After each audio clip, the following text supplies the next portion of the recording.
parable of the talents. So we went over the parable of the 10 virgins. I'm going to go into a bunch of stuff. This is incredible. You guys, oh my goodness. Okay. The fifth parable emphasizes diligent laboring. The point of the third parable, again, the distinction is made between believers and unbelievers. So these parables are trying to help us better understand the distinction between believers and unbelievers in Jesus. The believers were laboring, and the unbelievers were not laboring. But his Lord answered and said unto him, You wicked and slothful servant. The servant is called wicked, showing he was unsaved, and he is called slothful, indicating he was not laboring. The servant is unsaved, so he is cast into the outer darkness. There shall be weeping and the gnashing of teeth. In this statement, Yeshua used two descriptive terms for the lake of fire. The first one repeats a statement he made in Matthew 8:12 and 22:13. The lake of fire is the place of weeping and gnashing of teeth. The second term is the outer darkness. In the physical world, fire produces light and heat. But in the spiritual realm, the lake of fire is unique in that the fire will not produce light, only torment. Everyone in the lake of fire will live in total outer darkness, feeling very much alone. They will see no one, but will hear the others in their weeping and gnashing of teeth.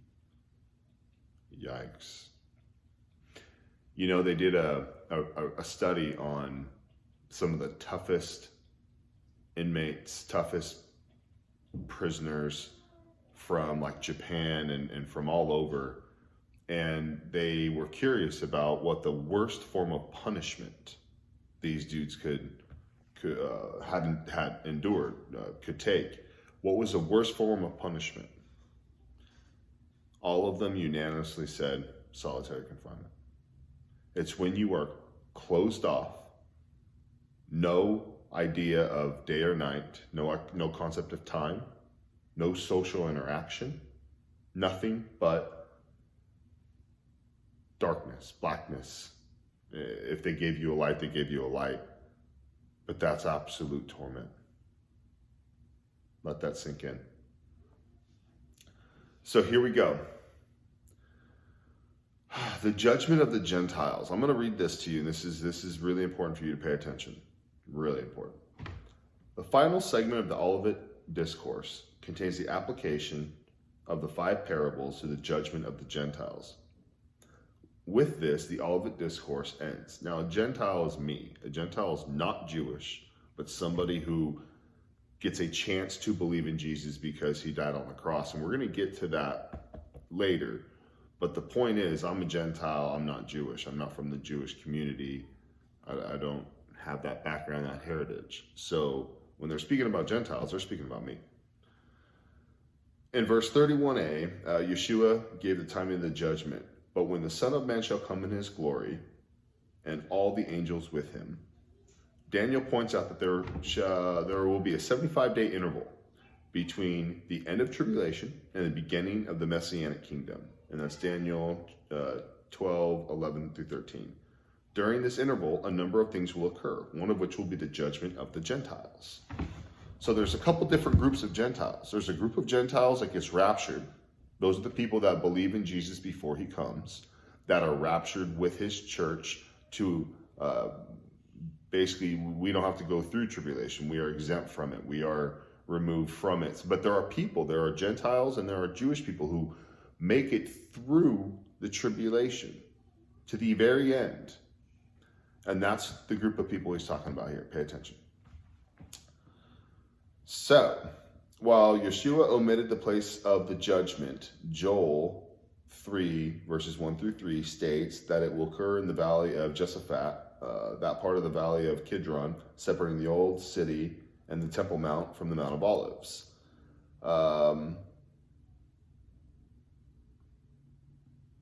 The Gentiles who survive the tribulation will be judged. Then shall he sit on the throne of his glory, and before him shall be gathered all the nations. The term nations is a translation of the Greek word for Gentiles, ethnos. And that is the way it should be translated here.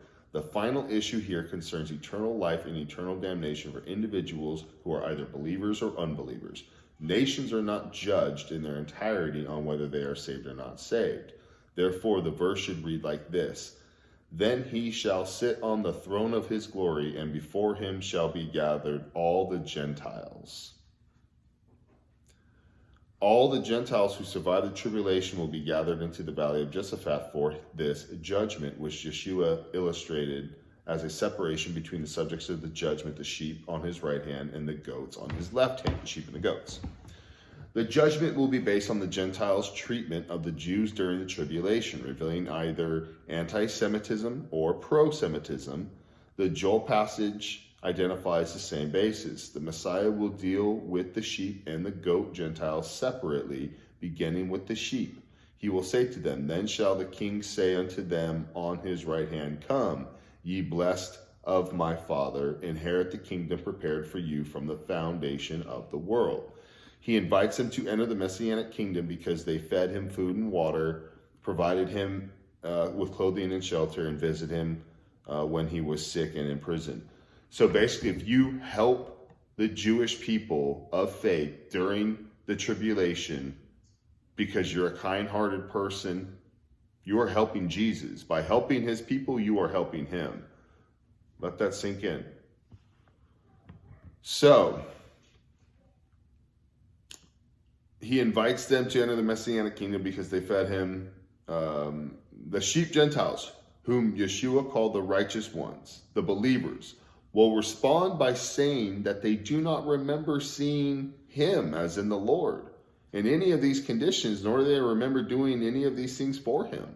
Like, man, I don't really remember doing these things for you, Jesus. Basically, if you literally just kind of do the slightest little thing for the slightest Jewish person, whether you knew they're Jewish or not, you're just helping someone out. You're literally being a really good person. That Yeshua will answer, As verily I say unto you, inasmuch as ye did it unto one of these my brethren, the least ye did it unto me. The slightest thing you did for them helps me out, bro. You're on my team. We're good. We're good. That's what Jesus is trying to say. My brethren have to be distinguished from the sheep and the goats. The sheep and the goats comprise all Gentiles, believers and unbelievers. Therefore, the brethren cannot be another category of Gentile believers, but are Yeshua's brethren according to the flesh. The Joel passage clearly states that the judgment of the Gentiles is based on their treatment of the Jews in the tribulation. Furthermore, only Matthew records this segment of the Olivet Discourse, and he focused on what was particularly relevant to the Jewish audience for whom the gospel was written. Jesus will say to these sheep Gentiles that whatever they did for the Jewish people during the tribulation will be reckoned as having been done unto him. For that reason, they will enter the Messianic kingdom. Makes total sense. If I ain't there and my kid gets into something and you help my kid out, that's like helping me, bro. That's like totally helping me. You were, let me take care of you, right? So you take care of the Jewish people, God gonna take care of you. That's what he's trying to say here. Then Yeshua turned to the goat Gentiles, declaring, Depart from me. This is where it gets dirty. Depart from me, ye cursed, into the eternal fire which is prepared for the devil and his angels. These goat Gentiles, initially destined for hell, are ultimately destined for the lake of fire because they are cursed before him.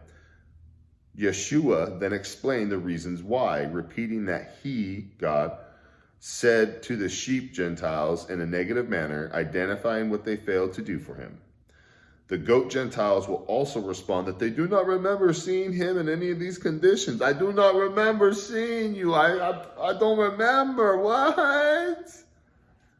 However, because they failed to do these things for him, Yeshua will say unto them, Inasmuch as ye did it not unto one of these least, ye did not do unto me. So the opposite of what he said with the first group. At this point, the goat Gentiles will be killed and the sheep will enter into the Messianic kingdom where they will populate the Gentile nations. You got to understand something about this. There are babies born in heaven, from the believers that get into heaven from tribulation. So they become believers in tribulation. No works get you into heaven. You have to be a believer, but they don't have a glorified body. The raptured saints have a body in light. They have a complete different body. They can't reproduce. Raptured saints can't. These people are having babies in heaven, and that's where the 1,000-year reign, where Satan is released for just a short amount of time to take these lost souls out of heaven for the final thing. And I'll say al kibosh. Okay, so check it out. At this point, the goat, Gentiles killed. The Messiah and the church saints together with the tribulation saints will rule over these Gentile nations for 1,000 years. That's that millennial reign. Finally, Jesus summarizes the result for each group. And these, meaning the goat Gentiles, shall go away into eternal punishment, but the righteous into eternal life. The goat Gentiles will begin eternal punishment without entering the Messianic kingdom. The righteous, on the other hand, who received eternal life because of their faith, will first enter the Messianic kingdom and then into the eternal order of the New Jerusalem. Some might question whether or not these people are saved because of their pro-Semitic stand during the tribulation. The answer is no, as this would be salvation by works. There it is. Rather, this exemplifies the principle found in James 2, verses 14 through 26, that faith is evidenced by works. That's being a part of the vine, showing the fruit. You can always tell a man by the fruit he bears. You can always tell a tree by the fruit it bears. The sheep, Gentiles, are the believers of the tribulation period who show their faith by their pro-Semitic works. The goat, Gentiles, are the unbelievers of the tribulation period whose lack of faith is evident by their anti-Semitic works. You're either cool to the Jews or you're a dick to the Jews. It's going to be proven in your works how your heart is. From the heart, your actions, your mouth speaks. In summary, and in keeping with the application of these 5 parables, the sheep Gentiles are characterized by watchfulness, readiness, and diligent laboring, specifically laboring on behalf of the Jews. Go out and make more disciples. Love thy neighbor. The 2 things we're asked to do. The goat Gentiles lack these attributes and will reveal their lack of faith by their anti-Semitic acts, by just the way they acted. You can tell they're without Jesus. You can tell they're without love. They're going to be doomsday. It's going to be really bad outside, and they're going to be really angry, and they're going to be really negative. Only the people that have a bit of love and a bit of God in them are going to be, come on, man, I'll help you out. I'll help you get through this. Man, I see your legs chopped off. Man, I'll help you out. Whatever it is. That's the kind of stuff that they're talking about. Works of good deeds. Loving thy neighbor. Go out and make more disciples. Check this out. Luke's summary. This is getting really good. Don't give up on me right now. In these verses, Luke summarized Yeshua's daily activities from Sunday until Tuesday when he delivered the Olivet Discourse. The Messiah left the town of Bethany near the Mount of Olives daily to teach at the temple and then returned to Bethany to spend the night. And all the people came early in the morning to him in the temple to hear him. So as we come up on Passover, as we come up on the time in which Jesus was crucified, and we're all celebrating this little holiday, and we're all having fun, family gatherings. You got the Creasters going to church. So check it out. Preparation for the Messiah's death. Here's what happened. Here's how it all went down. This is so important for you guys to get this. This was the 4th time Jesus announced his coming death. In 2 days, during the Passover feast, he would be delivered up. He stated this on a Tuesday. Passover would fall on a Thursday. Excuse me. Yeshua again specified the manner of his death, crucifixion. Since crucifixion was a Roman thing, not a Jewish method of execution, the law code under which he would die was clear. He made it clear. 2 days after Yeshua predicted his death, it was time to celebrate the feast, the Passover, and the unleavened bread. During that specific year, the traditional Passover celebration would be held at sundown Thursday evening. During the day, a conspiracy was launched by the chief priests and the scribes, including both Pharisees and Sadducees. Matthew added, "Then were gathered together the chief priests and the elders of the people unto the court of the high priest, who was called Caiaphas." Other translations render the court of the high priest as his palace. However, the Greek word used is aule, which indicates this was an atrium or a courtyard, not a palace. Neither was it the place where the Sanhedrin gathered together. While Mark 14:1 makes it sound as if it was an informal meeting, Matthew's rendering suggests that the gathering turned into a formal yet secret session of the court. The high priest, Caiaphas, Sadducees, headed up the conspiracy. Jesus' given name was Joseph, and he was appointed. Oh, sorry, let me backtrack. The high priest Caiaphas, a Sadducee, headed up the conspiracy. So the high priest Caiaphas, he was the head dude. His given name was Joseph, and he was appointed high priest by Valerius Gratus in AD 18, deposed by the procurator Vitellius in AD 36-37. He was the longest serving high priest. So this dude was the main, all right, man, here's what we're going to do. He was the main head all, say all decision maker. This indicates that the Caiaphas had the support of the Roman authorities. The Sadducees and the Pharisees gathered together at Caiaphas' house to conspire against Yeshua. So he called all his dogs in. He was like, hey, man, this is what we're going to do. Matthew added a third group, the elders of the people. The conspiracy of these men included two elements. The first was to find a way to arrest Jesus apart from the multitude. And they took counsel together that they might take Yeshua by subtlety and kill him. Shortly, Judas would provide this opportunity. The second part of the conspiracy was not to do it during Passover. Pay attention. This was not during the feast, lest haply there shall be a tumult of the people. They didn't want to ruffle the feathers of everyone during this thing that they've turned into a bit of a business, that they've turned into a bit of a political celebration. They didn't want to disrupt it. They want to do this really subtly. They want to do this on a different day, and there's multiple reasons for this. Check this out. This was a satanic element of the conspiracy. So there's always a spiritual element to the physical things going on, you guys. There's a spiritual war going on. While Satan certainly wanted to see Yeshua dead, Satan wants Jesus to die. He just needs him to die outside of the prophecies so that he can prove he's not the Messiah. So check this out.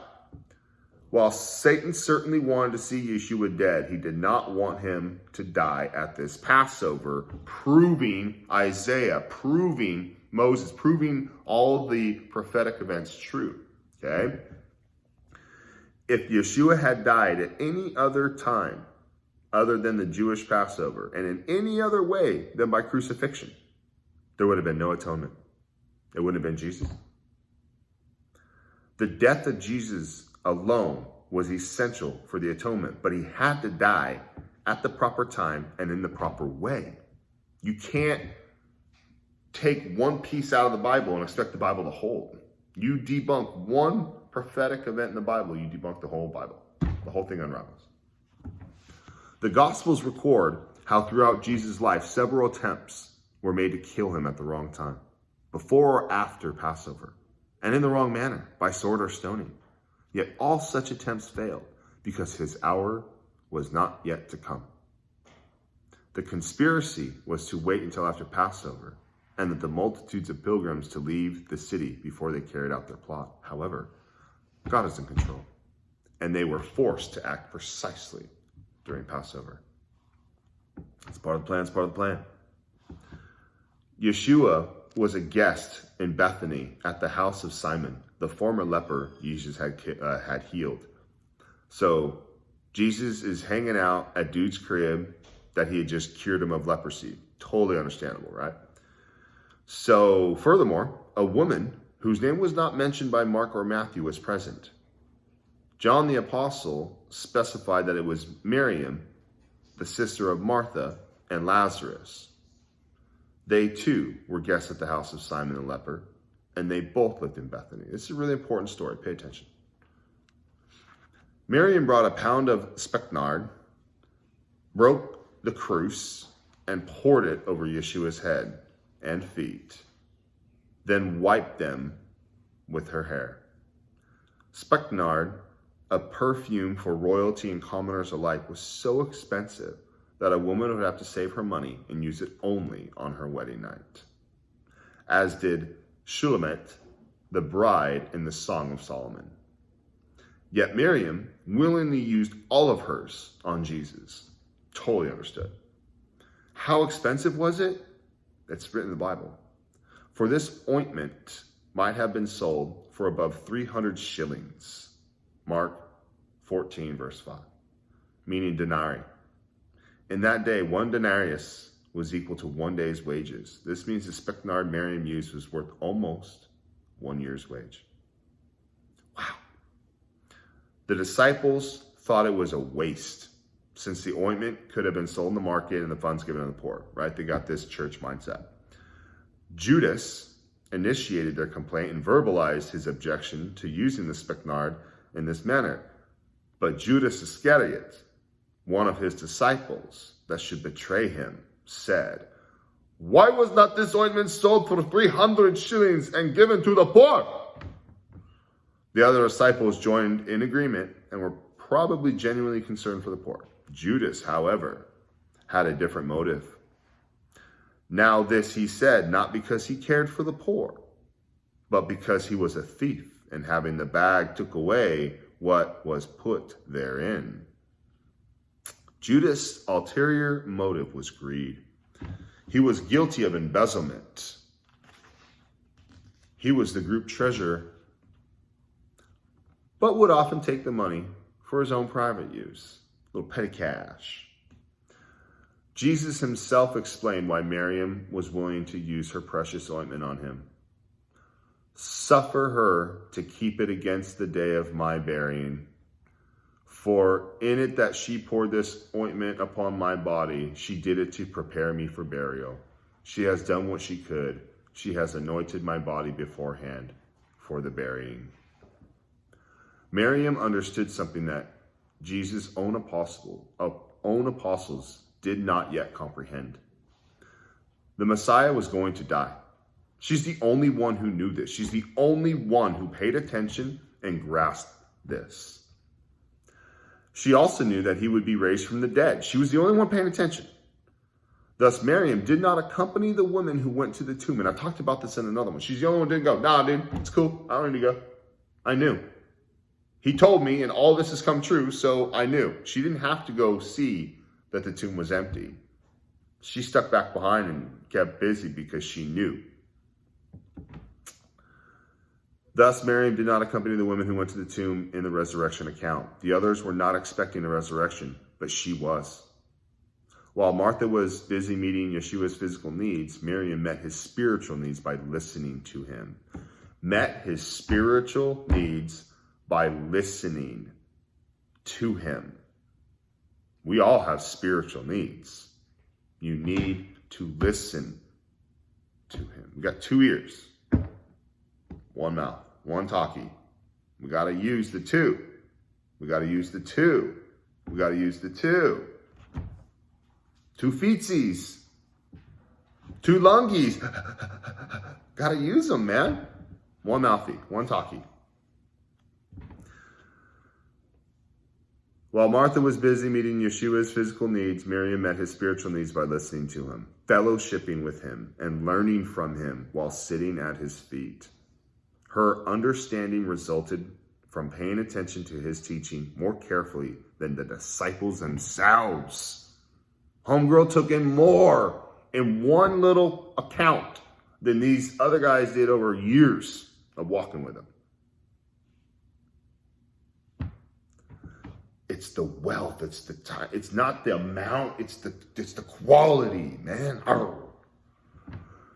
This event had 2 results. The first concerns Miriam. Whosoever this gospel shall be preached in the whole world, that also which this woman has done shall be spoken of for a memorial of her. Miriam's act of love and obedience was rewarded with being honored. The mention of her deeds in this book is an example of the fulfillment of this prophecy. The second result is Judas' decision to betray Jesus. Luke stated that Satan entered into Judas, which means that the devil now controlled him. Judas had already exposed himself to this possibility. As the group treasurer, he was entrusted with an important job. However, he was guilty of embezzlement. There is a spiritual principle that one sin can lead to another until finally the person falls under demonic control. That's why you don't give the devil a foothold. That's why you beat sin back. That's why you repent from sin. That's why you change your path. That's why you move. That's why you do different things to expect a different result. Because the definition of insanity is doing the same thing in the same place over and over again, expecting a different result. You already know what you're going to get there. Move.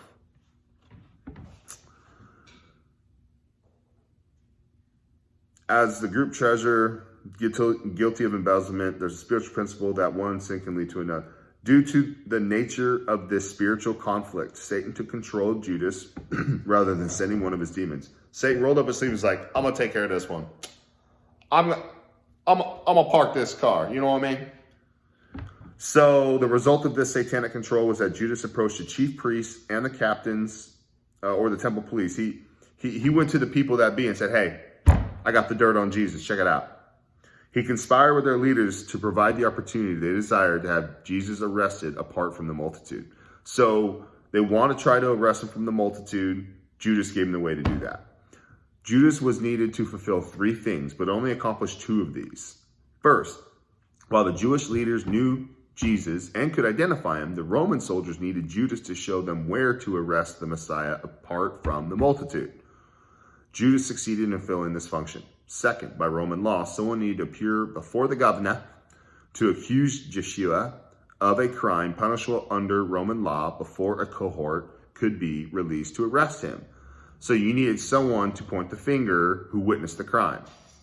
At some point, Judas appeared before Pontius Pilate to accuse Yeshua of a crime, and then only then was a cohort released to find and arrest him.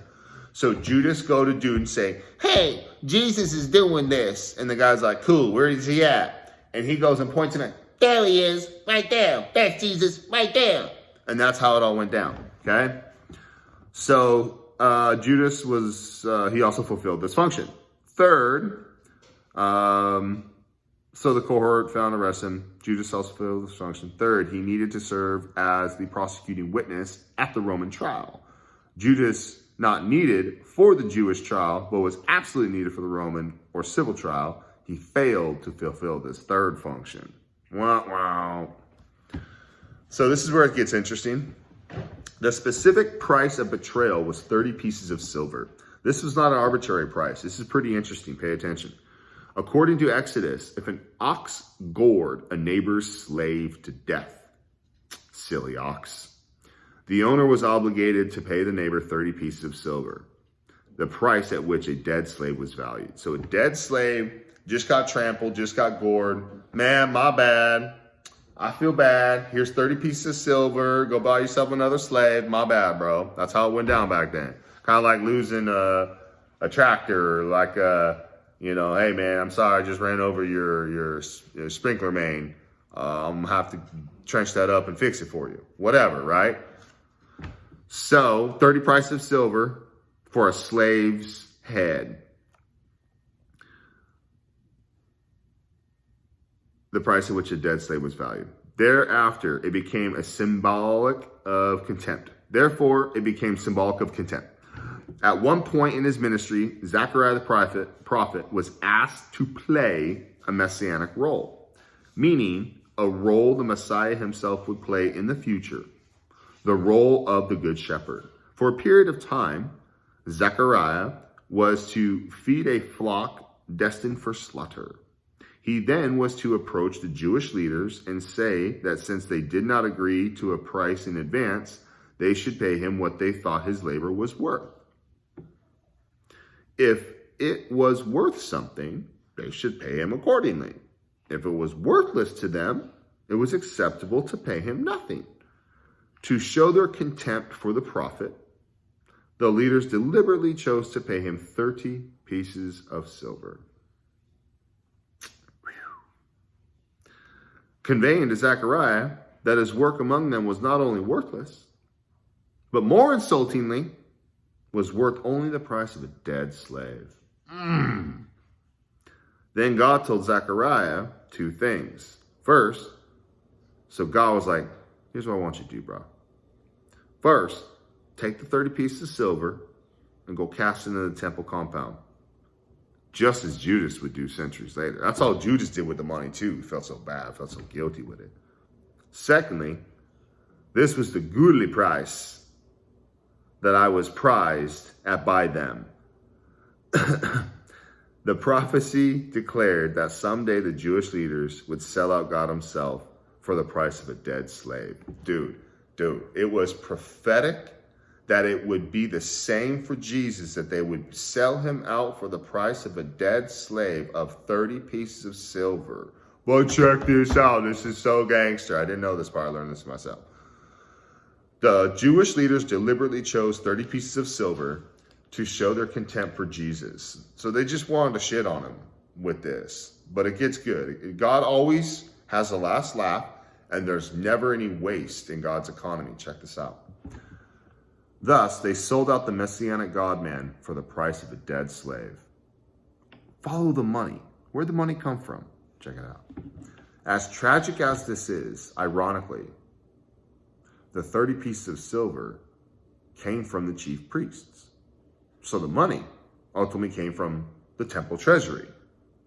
One major purpose of the temple treasury was to purchase sacrifices. Jesus is the ultimate sacrifice, right? Though it was not their intent, the chief priests purchased a sacrifice, specifically the final sacrifice for sin. That's brilliant. That is brilliant. Wow. When the price of betrayal was agreed upon, Judas actively looked for the opportunity the Jewish leaders sought, and he consented and sought opportunity to deliver him unto them in the absence of the multitude. I'm going to end there. So gangster. Look, the Bible is 100% accurate. We use math every day. Math's accurate. Use the Bible every day. It's accurate. It comes true. It comes alive. It's very much present. Look at the news. Look at what's going on. Wow. Very powerful stuff. Jesus chose to die an excruciating death, a humiliating death as God. First of all, no man would suffer that type of death for a lie. No man would lie and say he was this God and suffer that death, giving all the opportunities to give it up. He wouldn't take that to the grave. Not for some sort of gain. There's got to be some sort of gain. You wouldn't die for a lie. Nobody would. But Jesus, being 100% God, had a plan, specifically spoke about where he was going to be born, where he was going to die, what he was going to be doing, how he's going to do things. Hundreds of prophetic events in the Bible. Disprove one of them, the whole fabric of the Bible is unraveled. Bust. That day and time in history from that scientific scholar who unraveled the Bible. What day was that in history? What day? Oh, it's never happened. Over thousands of years, all you people hell-bent trying to debunk the Bible, only to become believers yourselves. Tons of scientific scholars, religious scholars, have tried to debunk the Bible only to further prove its validity, only to further prove the truth of it. Becoming believers because you'd be stupid not to. It's just a choice. Conviction is deep. And there's a lot of people that I can't speak personally for, but I understand they think it's too good to be true. You read stuff about heaven, you read stuff about just accepting Jesus, it sounds too good to be true. Yeah, man, people are dealing with some heavy stuff, and that's something I don't understand. We all deal with our own stuff, right? I was told once that if you were to sit around a table full of strangers and you were to all put your problems in the middle, that you'd be the first person to take your problems back once you heard the table full of problems. And I believe that to be true. So you never know what people are going through, what people are dealing with. But let's get something straight, that Jesus is not too good to be true. Jesus is very much real. That what he did was very much real. And that our sin is very much real. I don't have to teach my kids how to sin. I don't teach my kids how to be mean, bite, steal, cry because they didn't get what they wanted. They're selfish. No, man, I got to teach my kids manners. I got to teach my kids discipline. I got to teach my kids the Bible. I got to teach my kids how to read, right? I got to teach my kids how to ride bikes. I got to teach my kids how to drive eventually. Look, it was unnatural for Eve to sin in the garden. It's unnatural for us to find Jesus in this life. Satan had to come up with deception. That was the first manifestation of sin in the garden, was deception. It was like stealing candy from a baby. The innocence of a baby and the lack of defense from a baby was how unaware Adam and Eve were to sin in the garden. Satan just overtook them, just ran over them. They didn't have a chance. Dog, people don't have a chance in this life to come up on Jesus except through the external force. As Satan applied an external force, we have to, as believers, Jesus through us, the overflow of our relationship onto others is an external force that must be applied to get people to understand Jesus and the love he showed for us by dying on the cross. His deity proves he is God when he rose from the dead. And that's in history. Why do I believe in the Bible? Because it's true. Because I've done my research. And people much smarter than me have done theirs. And we all say the same thing. It all makes a lot of sense. You just have to choose to accept it. Man, I pray for Joe Rogan. I pray for Jordan Peterson. I pray for these guys that Steve Harvey, that are just confused right now, man. That got up too ahead of themselves, but they're quickly getting brought to their knees, realizing, man, it ain't about me. It ain't about the things of this world. It's like a dog chasing his tail. Where's he going with it? Everything under the sun is vanity. King Solomon taught us that. The only life living is worth living for Jesus. The only purpose and meaning in this life comes from the overflow of Jesus in your life. The only things that you have got to do are the things that Jesus asked of you in the Bible. You've got to look these things up. You've got to dig this stuff up for yourself. It has to be in your heart. You guys look up workout videos. You guys look up diets. You guys look up what these people are taking, what these people are doing because you want to look better, you want to be fitter, and hey, that's cool. Your body's a temple. But if that's your idol, you're falling short. If that's your main gain, you're falling short. But at the end of the day, you know what I'm saying? You still got to put knowledge into action. You can't just watch videos and get fitter. You can't just watch videos and eat cleaner. Eventually, you got to buy groceries and make the food. Eventually, you got to get to the gym and do the work. Eventually, you got to pick up the Bible and read it. And eventually, you're going to do what the Bible says because you're reading it. Birds of the feather flock together. Man, you are your 5 closest friends. So who is it that you're hanging around with? Are they reading the Bible? Are they showing the fruit? Are they connected to the vine? Do you even know what I'm talking about? Man, religion and relationship are 2 totally different things.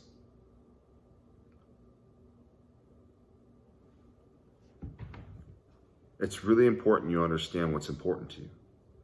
It's really important that there ain't no U-Haul connected, no hearse. Never see a casket connected to a U-Haul, man. You don't get to take anything with you. The only thing you take with you is your relationships, the knowledge you understand, your soul. Do you know Jesus or not? Because if you don't know him, he's not going to invite you into heaven. The worst punishment we can take is confinement, being alone. That's what hell is. That's no place for us. Jesus died for us in order that we would have a chance to escape hell, to be accepted into heaven, to be invited into the house of God where he has a place prepared for you and me.